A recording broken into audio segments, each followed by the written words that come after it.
1 Reis 18, 30 ao 40, vocês encontraram?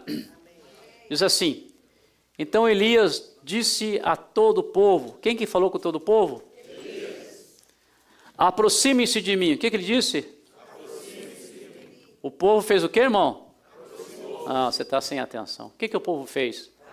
Aproximou-se. E Elias reparou o altar do Senhor que estava em ruínas. Depois apanhou 12 pedras, uma para cada tribo dos descendentes de Jacó, a quem a palavra do Senhor tinha sido dirigida, dizendo: seu nome será Israel. Com as pedras construiu um altar em honra ao nome do Senhor, e cavou ao redor do altar uma valeta, na qual poderia ser semeada 2 medidas de sementes. Depois arrumou a lenha, cortou o novilho em pedaços e pôs sobre a lenha. Então lhes disse: encham de água 4 jarras grandes e derramem-na sobre o holocausto e sobre a lenha. Façam-o novamente, disse eles, e fizeram de novo. Façam-o pela 3ª vez, ordenou ele, e fizeram pela 3ª vez. A água escorria do altar, chegando a encher a valeta. À hora do sacrifício, o profeta Elias colocou-se à frente do altar e orou: ó Senhor, vamos orar com Elias? Você me ajuda? Me ajuda ou não? Vamos lá orar com Elias? 1, 2, 3, diga: ó Senhor, Deus de Abraão, de Isaque e de Israel, que hoje fique conhecido que tu és Deus em Israel, e que sou teu servo e que fiz todas essas coisas por ordem tua. diga: responda-me.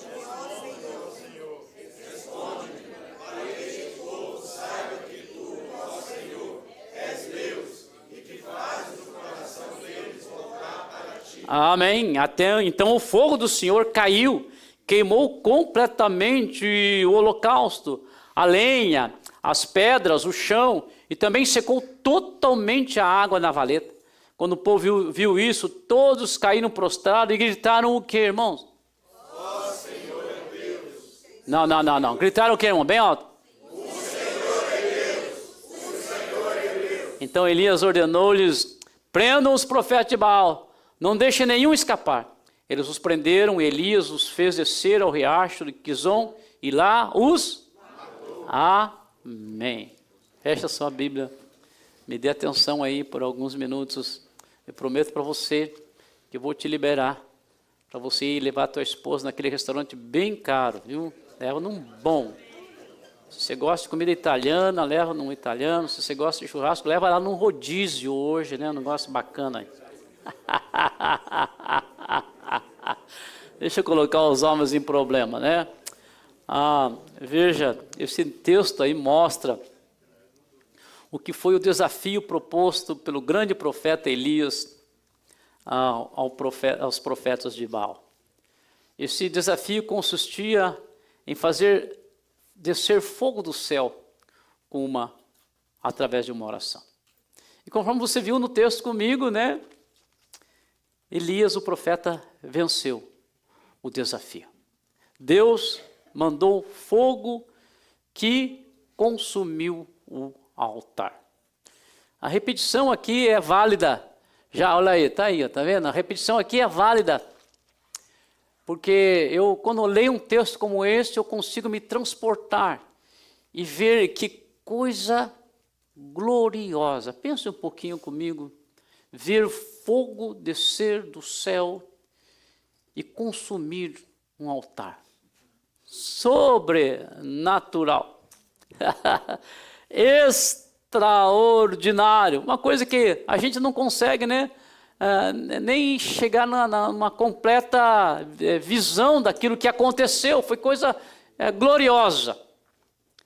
Agora veja, isso resultou numa grande vitória sobre as forças do mal, que naquele momento estavam influenciando o povo de Deus, causando um grande estrago espiritual no meio daquela nação. Para entender melhor, você terá que ler todo o texto, e você vai ver como é que o diabo, através daquela profetisa, estava escravizando e oprimindo o povo. Veja, uma oração simples de Elias acionou o céu e fez com que o fogo descesse. Fez com que as forças do mal perdessem a batalha.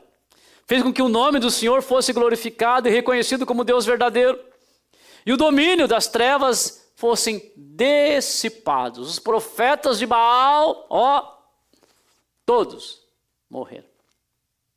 Eu quero pensar com você hoje, nesta manhã, sobre o que antecedeu este grande mover de Deus. O que aconteceu antes desse grande mover de Deus? Porque eu creio, sabe o que, irmão? Eu espero que você creia comigo. Eu creio que se nós colocarmos em prática o que eles fizeram, também nós acionaremos o céu. E a manifestação sobrenatural de Deus virá em nosso favor. Teve gente que não disse amém, eu vou repetir, escute. Eu creio que se nós colocarmos em prática aquilo que eles fizeram, escute, nós acionaremos o céu e veremos a manifestação sobrenatural de Deus em nosso favor. Amém. Quem quer fogo na sua vida, fogo espiritual, quem quer, levanta a mão e diga eu quero. Então veja, se nós entendermos isso e colocarmos em prática, não tenha dúvida que o Senhor, o Deus de Elias, vai se manifestar no nosso meio. Então eu quero falar aí sobre uma resposta de fogo. O que eu vou falar mesmo, irmão? Baseado naquilo que nós aprendemos aqui no texto lido, escute, uma resposta de fogo, ela vem precedida por aproximação. Repita esta palavra, aproximação. O texto que você leu comigo diz assim: Elias disse ao povo, aproximem-se de mim. Escute, Elias disse, aproximem-se de mim. O processo tinha começado. Agora Elias olha para o povo e disse, aproximem-se de mim. E você viu que a resposta do povo naquele momento foi, o povo aproximou-se. Irmão querido e amado, incluindo aqueles que vão ver seu time perder nesta tarde, se é que não viram ontem, escute, se vai perder, eu espero que leve uma goleada, preste atenção nisso. Elias, naquele momento, era a boca de Deus para aquele povo. Elias, naquele momento, era o líder espiritual. O profeta, naquele momento, era que tinha a revelação de Deus. Ele representava Deus no meio daquele povo. E o povo, ao invés de estar próximo de quem estava próximo de Deus, tinha se aproximado de quem não tinha nada de Deus. E eu vou repetir pela importância, o povo, ao invés de se aproximar de quem estava próximo de Deus, fizeram o caminho ao contrário. Eles se aproximaram de quem não tinha nada com Deus. Eles fizeram uma coisa muito pelo contrário. A aproximação desse povo estava se dando com quem jogava no outro time, no time contrário. Escute, eles se aproximaram com a representante das forças do mal, a endemoniada Jezabel, que era a profetisa de Baal. Essa era a aproximação do povo. Eles deixaram de se aproximar para Elias, de Elias se aproximaram dessa mulher endemoniada, que não tem outra forma de qualificar. Meus irmãos, o que vemos aqui, aprendemos que quem quer ver a manifestação sobrenatural de Deus, você quer, irmão? Amém. Você quer, irmãos? Amém. Tem que se aproximar de quem tem os mesmos interesses espirituais. Quem quer ver a aproximação, quem quer ver a manifestação sobrenatural na sua vida, quer ver o fogo de Deus descer sobre você, escute, tem que estar junto daqueles que creem nesta manifestação, nesse poder sobrenatural de Deus. Claro que quando eu falo disso, estou falando de essa aproximação, estou falando de uma aproximação que gera influência negativa. Porque de repente eu prego uma mensagem como essa e você fala, então tem que tratar mal os meus amigos, meus colegas de trabalho. Então tem que ser uma pessoa esquisita por onde eu ando, não tem que olhar para o lado, não tem que conversar com ninguém. Não estou falando disso. Estou falando de uma aproximação, essa aproximação tóxica, que por vezes, ao invés de te aproximar de Deus, te separa. Aí não tenha dúvida, meus irmãos, que uma vida espiritual anêmica, sem fogo, escute, é o resultado da proximidade de quem não tem nada a ver com Deus. Não tenha dúvida, vou falar tremido para ficar mais fácil para quem me imita depois. Não tenha dúvida, uma vida raquítica espiritual, escute, sem entusiasmo, sem alegria, escute, muitas vezes é consequência da proximidade com o mundanismo e com gente que não valoriza as coisas de Deus e não está nem aí para as questões do seu reino. Meu amado, meu querido irmão, olhe para mim e preste atenção.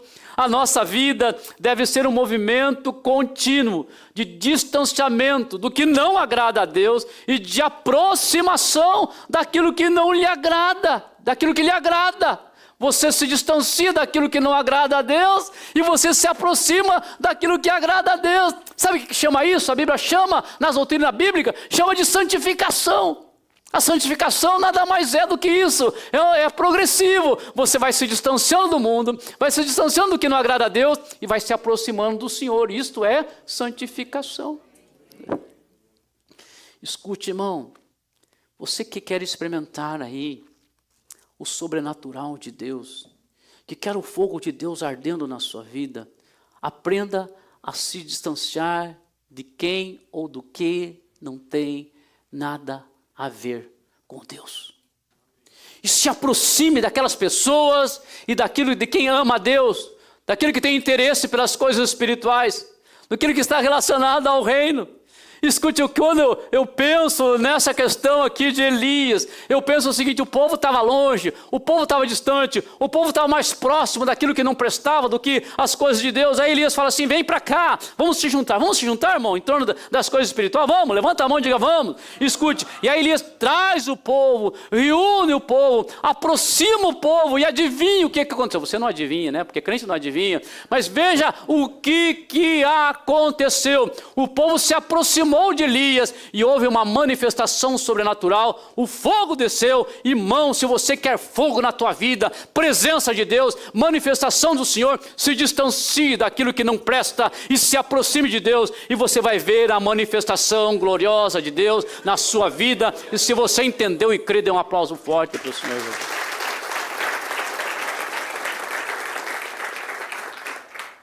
Continuo pregando. Só quem acha que eu devo pregar até as 2, levanta a mão e diga eu acho. Não, mas não posso, não vai ser errado. Estamos falando sobre uma resposta de fogo. Essa resposta de fogo, ela também é precedida ou antecedida por reparo ou conserto. Diga reparo. Só as mulheres reparam. Só os homens reparam. Nossa, como é fácil ganhar dessa mulherada, né, irmão? É precedida por reparo. Veja, o texto diz que Elias reparou o altar do Senhor que estava em ruínas. Ei, preste atenção. O texto diz que Elias reparou o altar do Senhor que estava em ruínas. Todos nós sabemos, e você já me ouviu falar sobre isso, que o altar está relacionado à vida espiritual, estava relacionado à vida espiritual daquele povo. O altar era o ponto de contato entre eles e Deus. O altar era o lugar da adoração. O altar era o lugar da oferta. O altar era o lugar da entrega. O povo de Deus não vivia sem um altar. Desde o livro de Gênesis, do começo, quando Deus começa a contar a história da humanidade, você vai ver que constava lá o altar. Então, o povo de Deus não podia ficar sem o altar. Agora, preste atenção, irmão, escute. Eles tinham abandonado o altar. Eles deixaram que o altar ficasse em ruínas. Deixaram que ele se deteriorizasse. E é isso, você não entendeu? É esta palavra, escute. O altar de Baal estava em uso. E o altar de Deus estava abandonado. De novo, o altar de Baal estava sendo usado, estava sendo mantido. Mas o altar do Deus vivo tinha sido abandonado. E Elias, meu amado, meu querido irmão, como um homem de Deus, ele sabia, escute, que Deus não se manifestaria se o altar não fosse restaurado. Ele sabia que para que houvesse uma manifestação de Deus, o altar tinha que ser consertado, tinha que ser reparado. Meu amado, meu querido irmão, olhe para mim, preste atenção. É isso que precisa acontecer na vida de algumas pessoas, para que a glória de Deus, para que a manifestação do Senhor seja presente nas suas vidas. Tem altar, escute, e se nós podemos falar aqui de altar como a vida de uma pessoa, eu quero que você tenha altar que precisa de reparo. Ou seja, a vida espiritual de algumas pessoas precisam de conserto.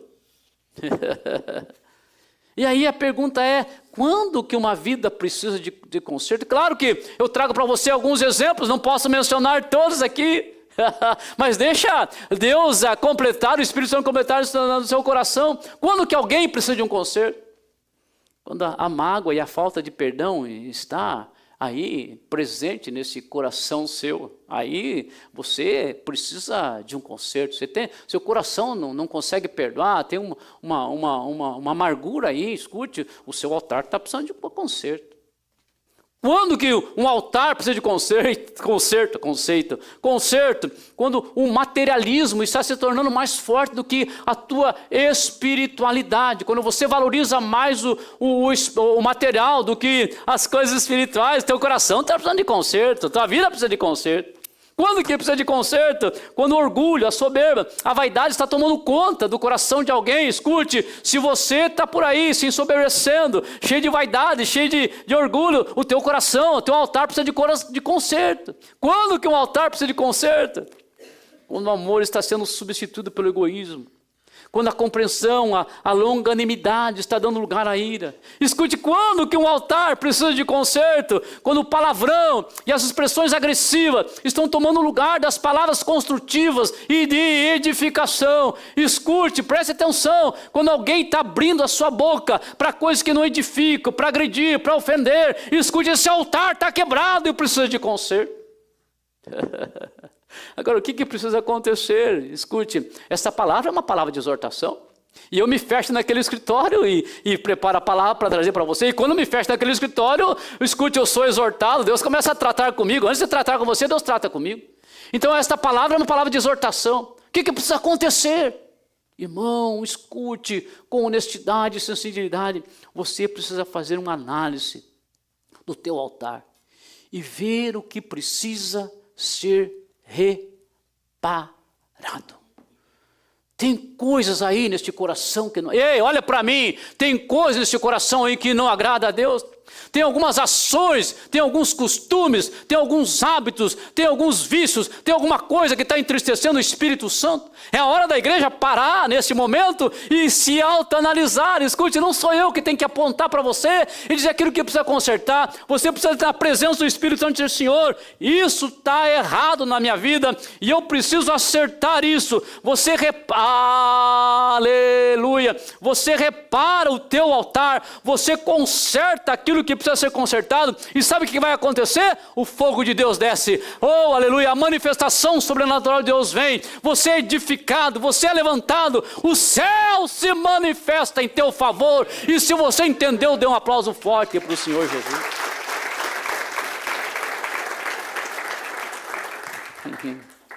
Quem entendeu a palavra até aqui, está acordado? Levanta a mão direita e diga, eu entendi e estou acordado.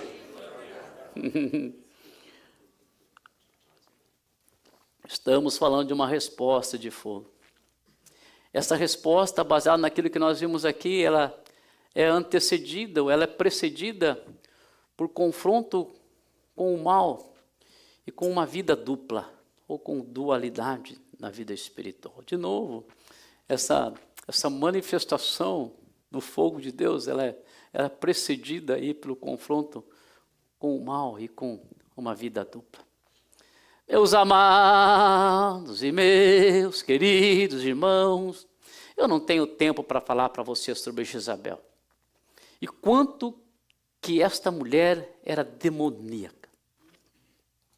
Na verdade, a Bíblia menciona centenas de anos depois sobre o espírito de Jezabel. De novo, muito tempo depois, lá no livro de Apocalipse, a Bíblia vai mencionar sobre o espírito de Jezabel. Preste atenção, muita coisa está incluído nesse espírito. tais como imoralidade, idolatria, rebeldia contra a autoridade instituída por Deus. Claro, ela se levantou contra os profetas. Ela não se submeteu ao profeta e aos profetas daquela época. Escute, então a rebeldia contra a autoridade instituída por Deus. Também nesse espírito consta aí a manipulação, aquilo que ela fez lá no passado, consta a libertinagem, coisas terríveis. Essa mulher trouxe para aquele povo tanto mal, tanta coisa ruim. Escute, é tanto lixo que ela trouxe para o meio do povo de Deus, que nós não temos tempo para falar. Tudo isso estava em operação. Pasmem, irmão, olhe para mim, pasmem. Tudo isso estava em operação no meio do povo de Deus. E para você ficar mais... pasmado? Para você ficar mais pasmado ainda, diante da situação, escute, o povo de Deus estava passivo diante da atuação desta mulher e se deixando influenciar e vivendo uma vida dupla. Diga, que coisa, senhores pastores, que coisa! Como que pode o povo deixar que aquilo acontecesse? A mulher demoníaca, a mulher do inferno, fazendo o que fazia, e aquele povo acomodado, passivo e deixando vivendo uma vida dupla. Escute, até que, diga comigo, até que. Não, mais forte, até que. Diga de novo, até que. Até que Elias se levantou para confrontar. E o versículo 12 tem lá as palavras de Elias. Preste atenção. Elias dirigiu-se ao povo e disse, lembra que o povo tinha se aproximado. A multidão estava ali. Elias se levantou e dirigiu-se ao povo e disse, até quando vocês vão oscilar entre duas opiniões? Ei, até quando, ele disse, o confronto de Elias, até quando vocês vão oscilar entre duas opiniões? Tem uma expressão numa tradução antiga que fala cochear entre dois pensamentos, não é o que a NVI diz, mas lá está, até quando vocês vão ficar nessa vida dupla? E aí Elias continua, e eu amo o profeta Elias, eu gosto, ele é uma grande referência. Se o Senhor é Deus, sigam-no, mas se Baal é Deus, sigam-no. E aí vem uma expressão triste, porque a Bíblia diz que o povo, porém, nada respondeu. Ele chegou e escuta, o que vocês querem? Em outras palavras, vocês não podem ficar assim. Pé na igreja e pé no mundo. Eu não posso falar a sequência, porque pode ser que tenha alguém que seja com aquele nome que a gente dá a sequência. Não vou falar, e até porque está gravando. Até quando vocês vão continuar nisso? Até quando vocês vão continuar sem definição? Até quando vocês não vão ter postura espiritual? Até quando? Esta era a palavra de Elias. Meu amado, meu querido irmão, a igreja, de uma maneira geral, ela tem deixado confronto. Claro que nós não podemos generalizar, mas a maioria da igreja tem deixado confronto. Tem deixado confronto com o mal, com a vida espiritual dupla, tem deixado confronto com o pecado. Preste atenção, olhe para mim, em nome do amor, da aceitação, da inclusão. Escute, a igreja tem deixado de confrontar o pecado. Não confronta mais as obras das trevas, que por vezes está operando bem próximo de um crente. Escute, a igreja tem deixado de confrontar a vida dupla de algumas pessoas. Escute o que eu quero dizer para você. Nós precisamos aprender, escute, a confrontar. Tem alguns crentes que vivem na igreja servindo a Deus, escute, uma hora no mundo, uma hora na igreja, uma hora no mundo, uma hora lá, outra hora cá, sem uma decisão. E o que nós temos que entender, olhem para mim, é que evangelho é confronto. O evangelho confronta o nosso estilo de vida. Confronta ou não, irmão? Nossa! O evangelho confronta o nosso estilo de vida. Por favor, pelo menos finge, irmão. Confronta, diga amém. Confronta. Jesus confrontou o estilo de vida das pessoas que estavam próximas a ela. Confronta os nossos maus hábitos. Confronta ou não, irmão? O evangelho confronta, escuta a nossa indiferença diante de situações que nós precisamos tomar uma ação. Confronta ou não, irmão? O Evangelho confronta os nossos costumes, que são contraditórios à palavra de Deus. Confronta ou não, irmão? O Evangelho confronta o pecado, confronta ou não, irmão? Claro que confronta, o Evangelho é confronto. Se você não quiser ser confrontado, escute, não leia os Evangelhos. Como Elias, nós precisamos ter coragem de confrontar o que precisa ser confrontado. Olhe para mim, preste atenção. Deus ama o pecador, claro que ama. João 3,16. O que diz lá, irmão? Porque Deus...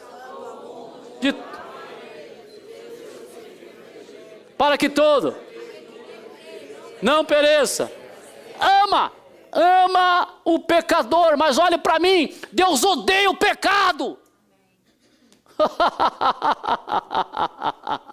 E that's it, my friend. Ele ama o pecador, mas odeia o pecado. E é por isso que esta palavra é uma palavra de exortação, porque nós precisamos aprender a confrontar aquilo que precisa ser confrontado. Como Elias, nós temos que confrontar o mal que por vezes está em operação dentro da casa, até dentro da casa de alguns crentes. Ei, olha para mim, como Elias, nós precisamos confrontar, escute, o mal, as obras do diabo que por vezes estão aí operando até dentro da casa de alguns crentes. Eu me divirto, escute, eu sou um amante do culto e da palavra de Deus, e eu sento para ouvir a palavra de Deus, e eu sentei aqui para ouvir a palavra de Deus na boca do Caleb na sexta-feira, e eu fui abençoado.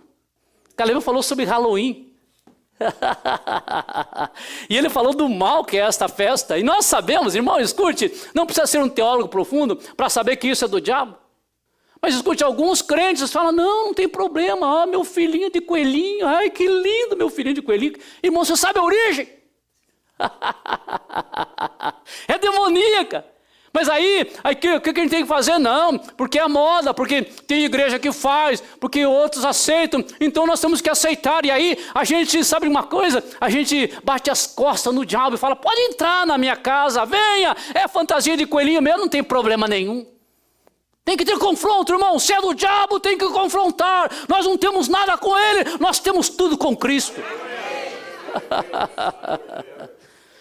Tem gente que acha normal. Aqui nessa igreja não, diga não. Mas tem gente que acha que é normal. Eu, Claudão, acho que é normal assistir filme de terror. E sabe o que o filme de terror mostra? Mostra a operação de Satanás. Eu não gosto, eu não assisto filme, você já me conhece. Eu não tenho paciência para filme, assisto 15 minutos e durmo. E não aguento. Eu me lembro, eu vou contar de novo. Diga, conta de novo, pastor. Eu me lembro que meu irmão chegou aqui em casa uma vez e falou, Moisés, você está muito estressado.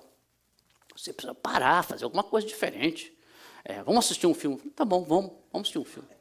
Aí nós morávamos num apartamento, sentamos na televisão, colocamos um colchão e tal, e eu falei, é isso que eu preciso fazer então. Estou muito estressado, preciso assistir um filme.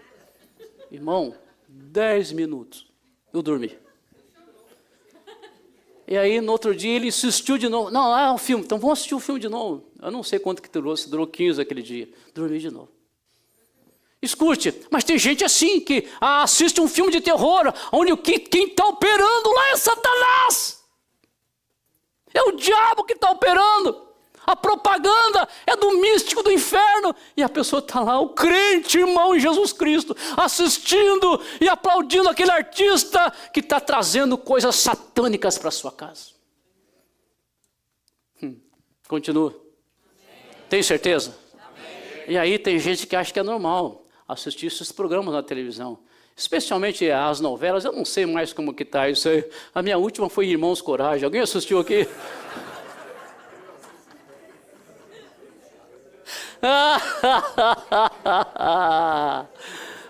Alguém assistiu o Rintintim aqui nessa igreja, irmão? Quem assistiu o Rintintim, levanta a mão, quero ver. Oh, aleluia, precisamos fazer uma reunião aí da velha arada aqui nessa igreja. Não sei se é a terceira idade já, mas... Escute, senta para assistir uma novela. O que tem lá, irmão? Vamos falar a verdade? O que tem na novela? Traição. O que tem na novela? Tem prostituição. O que tem? Tem adultério. O que tem? Tem sessão espírita e coisas do diabo lá, aquelas coisas do inferno. O que tem, irmão? Tem moralidade. E o crente senta e assiste e traz para dentro da sua casa, junto com seus filhos, assistindo aquilo e não tem um confronto com o mal. E aí você vê vidas sendo destruídas. Lares em que não tem mais paz de Cristo, lares que perderam a comunhão com Deus, e você vai ver, mas o que é isso? Oh, pastor Rogério, é porque não tem confronto, não tem um homem de Deus naquela casa como Elias, que diga, aqui não, Satanás, aqui quem opera não é este lixo da televisão, mas quem opera na minha casa é o Senhor Jesus Cristo.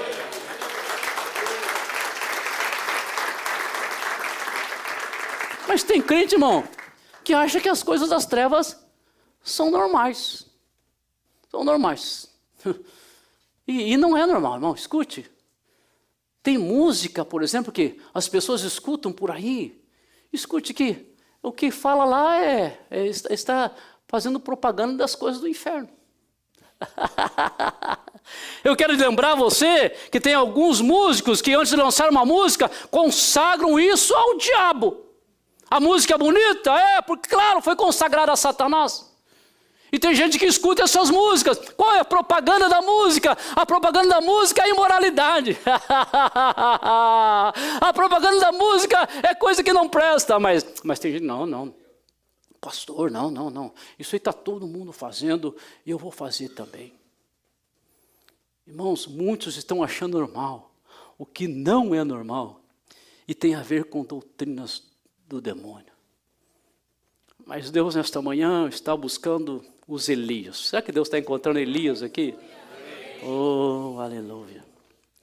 Deus está buscando gente que ama e que confronta.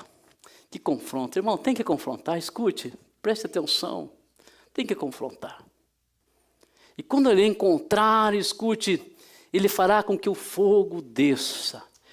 Queime as impurezas. Meu irmão, olha para mim, preste atenção numa coisa, uma declaração que você vai aprender e vai levar para aquelas pessoas que começarem aqui nesta igreja. Eu não sou legalista. Diga, por favor, pastor, o meu pastor não é legalista.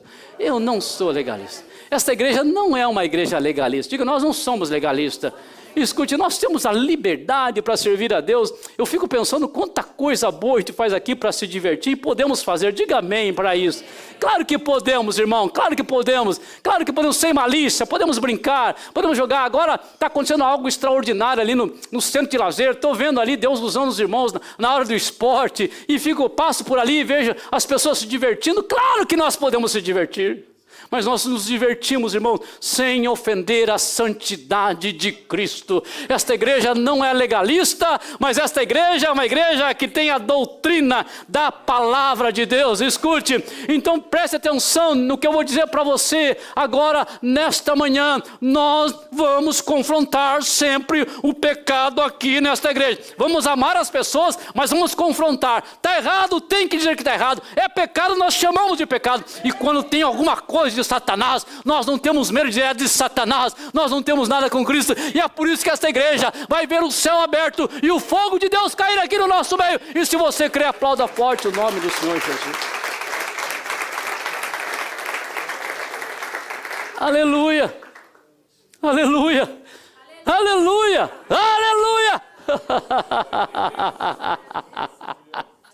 Quando eu penso no fogo, nós podemos pensar em fogo com fogo tem muito simbolismo na Bíblia. Fogo significa presença de Deus. Nós vemos lá no Antigo Testamento, e eu gosto também daquilo lá, havia uma coluna de fogo que acompanhava o povo. Presença de Deus. Diga comigo, fogo representa a presença de Deus. Fogo representa também o Espírito Santo, e vos batizarei, né? A Bíblia diz, está lá em Atos dos Apóstolos, que eles receberam o batismo de fogo. Fogo representa o Espírito Santo. Diga amém. Fogo é algo que purifica. Fogo é algo purificador. Isso é um ensino de Paulo, viu? O fogo tem o poder de purificar. E sabe de uma coisa? Oh, aleluia. Eu creio que o fogo de Deus vai se manifestar aqui, Sérgio, vai se manifestar. O fogo de Deus vai se manifestar. E se essa igreja for conhecida aí fora como a igreja do fogo, eu não vou ficar bravo. Eu vou ficar feliz, porque eu vou saber que é a presença de Deus agindo aqui no nosso meio. Eu quero terminar porque agora estão me torturando com um cronômetro lá atrás. Você acredita nisso? Não vou dizer o nome de quem colocou aquele cronômetro lá, porque senão... tem um cronômetro, já estou atrasado. Eu vou terminar esta palavra. Vou encerrar. Partindo para o final. Meus irmãos, prestem atenção nisso. A oração que fez com que caísse o fogo do céu foi uma oração simples, rápida e objetiva.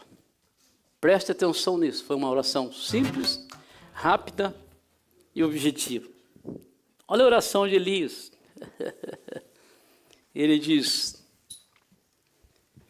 e eu estou perdido no texto: responde-me, ó Senhor, responde-me, para que este povo saiba que tu, ó Senhor, é Deus, e que faz o coração deles voltar para ti. Eu não sei se Elias, eu gosto, claro que eu faço caminhada e oro fazendo caminhada. Às vezes eu acordo e oro deitado na minha cama. Mas a posição que eu mais gosto é de joelhos. Aprendi isso. Eu não sei se Elias estava orando de joelho, se estava de joelho, ele se ajoelhou. Senhor, olha que oração. Não teve vigília. Eu já participei de vigília aqui até 6 horas da manhã, orar a noite toda.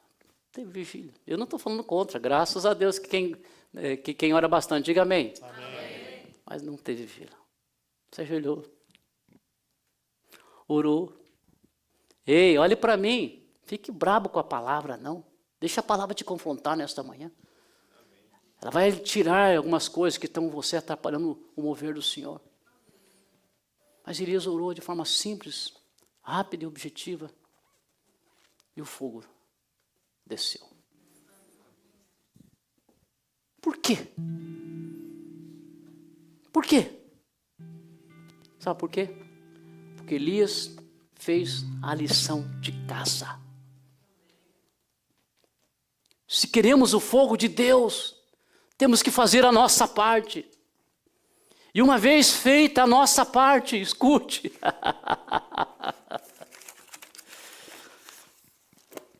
Deus vai fazer a dele. Amém. O fogo vai descer. Amém. O nosso coração será aquecido pelo fogo de Deus. Fico pensando, Deus olhando lá do seu trono. Oh, glória a Deus. Ele está sentado num alto e sublime trono. Diga amém. Amém. Deus ficou vendo Elias. Corajoso.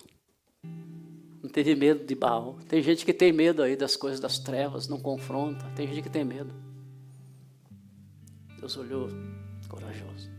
Viu ele reparando o altar. Traga 12 pedras para mim, porque tem um simbolismo muito grande nessas 12 pedras. Deus ficou olhando.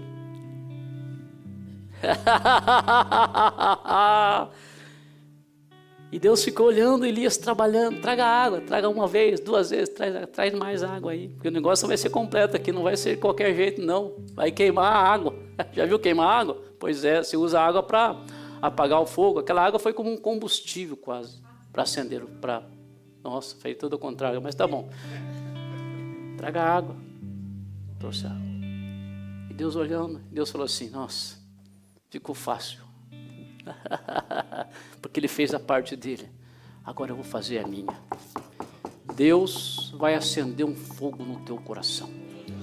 Vai acabar a tua religiosidade. A frieza espiritual vai acabar na sua vida. Escute, você vai sair dessa reunião com o teu coração ardendo. Lembra dos discípulos quando andaram com Jesus? Por acaso eles disseram, não ardia no nosso coração? Vai arder, o fogo de Deus vai descer sobre você. E você nunca mais vai ser o mesmo depois desta reunião.